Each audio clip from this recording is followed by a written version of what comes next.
Bonjour et bienvenue dans cette édition de décryptage hebdomadaire à la veille des élections présidentielles. À mes côtés, le directeur de la gestion cross-asset de Natixis IM Solutions, Nuno Teixeira. Nuno, bonjour. Bonjour Caroline. Donc nous avons beaucoup parlé la semaine dernière de l'économie américaine et de la Banque centrale américaine. Nous allons nous attacher plus particulièrement aujourd'hui à la Banque centrale européenne.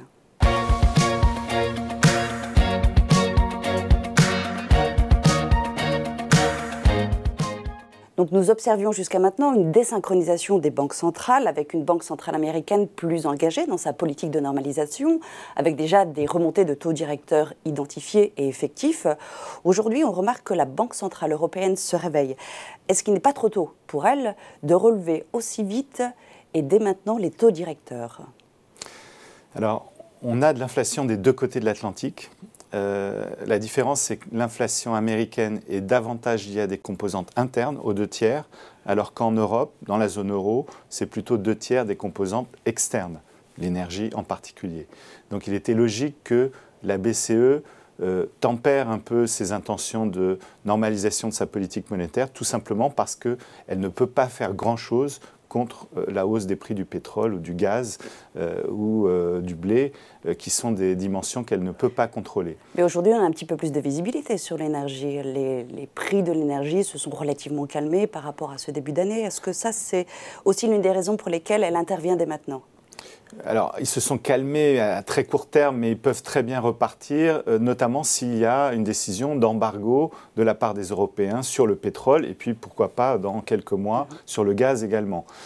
Aux États-Unis, c'est vrai qu'on est en mode panique, parce qu'on est déjà dans une surchauffe avérée de l'économie américaine, avec des effets entre l'inflation et les salaires qui augmentent maintenant à un rythme assez élevé. On n'observe pas encore vraiment ce phénomène en zone euro, même si on l'attend pour peut-être plus tard dans les négociations salariales de fin d'année.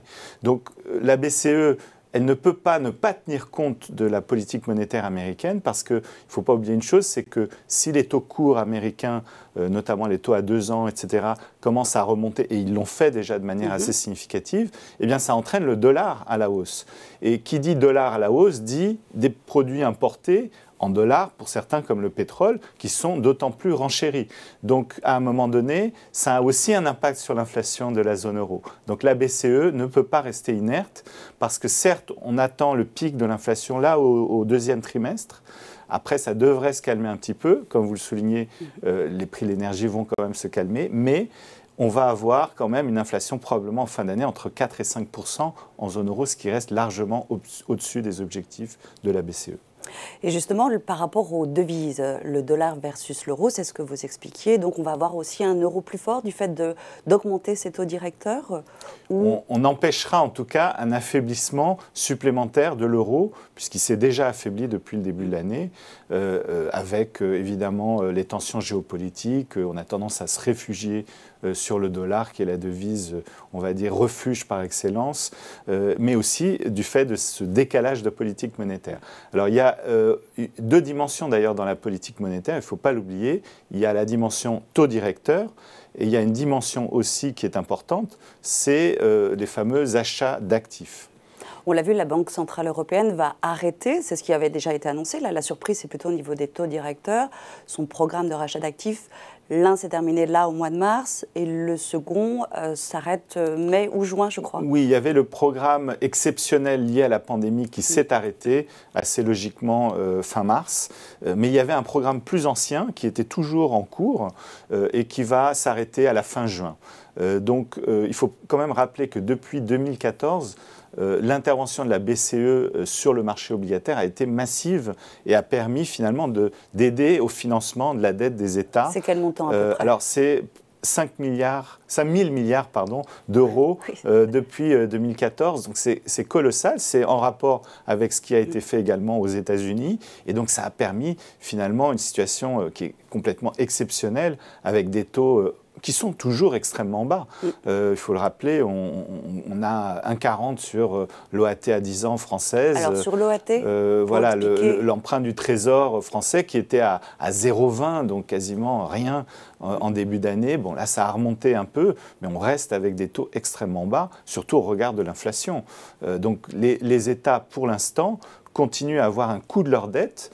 Si on prend le cas de la France, le coût de remboursement de sa dette, les intérêts, le remboursement de capital, ça représente une fraction très faible du budget. Et si les taux remontent, eh bien, évidemment, ce coût va remonter de manière assez nette dans les années qui viennent. Donc là, on a parlé beaucoup de taux. On va parler aussi dans notre seconde partie aussi des actions qui sont quand même relativement résilientes dans ce contexte.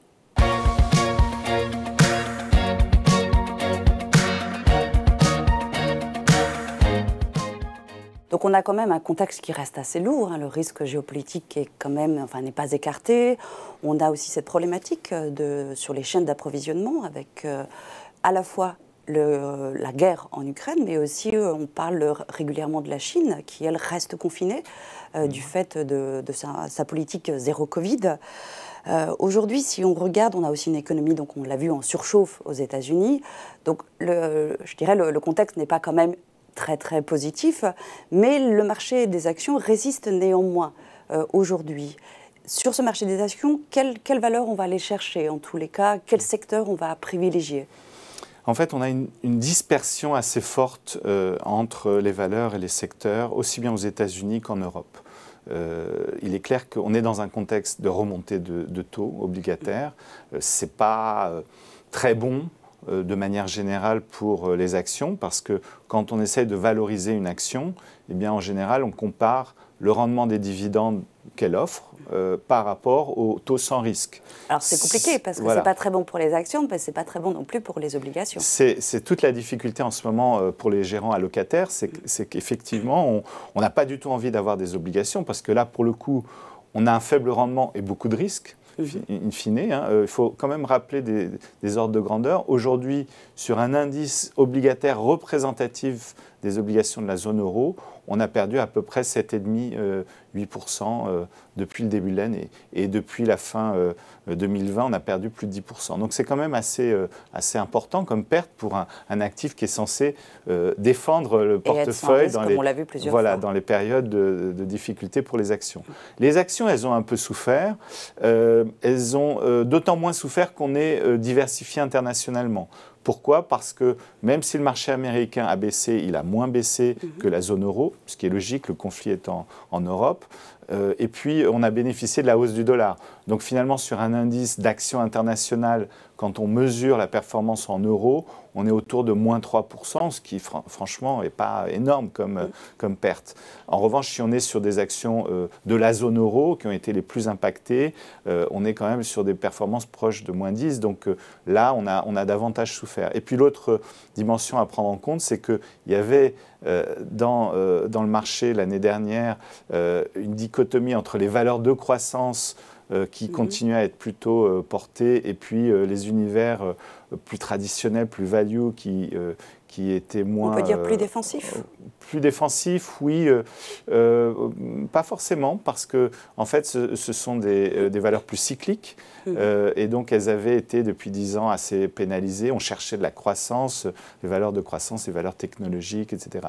Le mouvement de rotation sectorielle avait commencé à se faire vers la fin de l'année. Donc, on avait fini, finalement, entre valeurs de croissance et univers cyclique value, finalement à peu près dans les mêmes zones.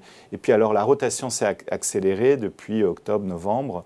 Et là, cette année, clairement, les univers plus traditionnels value, qui incluent notamment tout ce qui est matières premières, des secteurs comme les télécoms, les financières aussi, eh bien, ils ont été davantage protecteurs que les valeurs de croissance, parce que les valeurs de croissance souffrent d'une prime très élevée en termes de multiples de capitalisation. On a vu un exemple assez emblématique, à savoir, qui parle en tout cas au quotidien, c'est Netflix, effectivement, qui est considéré comme une valeur de croissance. Tout à fait. Et qui là, parce que les résultats annoncés ne sont pas au rendez-vous, a été très sanctionné par le marché. Oui, tout à fait. Netflix, à la fois pour des raisons spécifiques, parce qu'ils ont annoncé pour la première fois des pertes d'abonnés, alors qu'ils étaient régulièrement en croissance, et puis aussi parce que tout simplement, la valorisation de ce genre de valeur était très élevée et projetait justement des croissances pérennes assez fortes. La valeur a quand même perdu près de 60% depuis le début de l'année et 30% sur l'annonce effectivement des résultats du premier trimestre.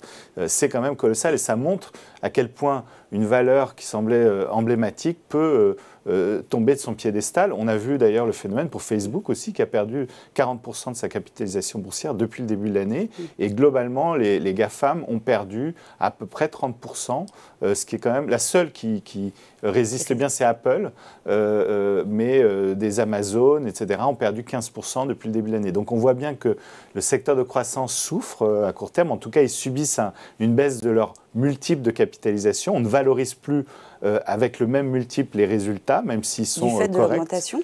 Du fait de l'augmentation des taux, exactement. Alors que d'autres secteurs, par exemple les secteurs liés aux matières premières, évidemment, résistent beaucoup mieux, voire sont en hausse depuis le début de l'année. Et de manière générale, je pense que les investisseurs vont aller rechercher des valeurs qui payent des dividendes assez robustes et en croissance, même si elle est lente, mais relativement régulière, dans un contexte d'incertitude un peu plus grand. Donc on est dans un marché qui peut quand même retrouver une dynamique haussière d'ici à la fin de l'année. L'inflation n'est pas forcément dramatique pour les entreprises, parce que si elles peuvent répercuter le coût des produits entrants sur les prix de vente, finalement leur chiffre d'affaires va augmenter. C'est plus difficile pour celles dont les marges vont devoir se comprimer, parce qu'elles ne pourront pas toutes répercuter effectivement les hausses de prix sur leurs clients. Merci beaucoup Nuno pour cette analyse. Merci Caroline. Nous allons être particulièrement vigilants sur le résultat des entreprises à venir et leur capacité à maintenir la croissance et leurs marges. De quoi nourrir nos prochaines émissions. Donc je vous dis à très bientôt pour Décrypte Hebdo.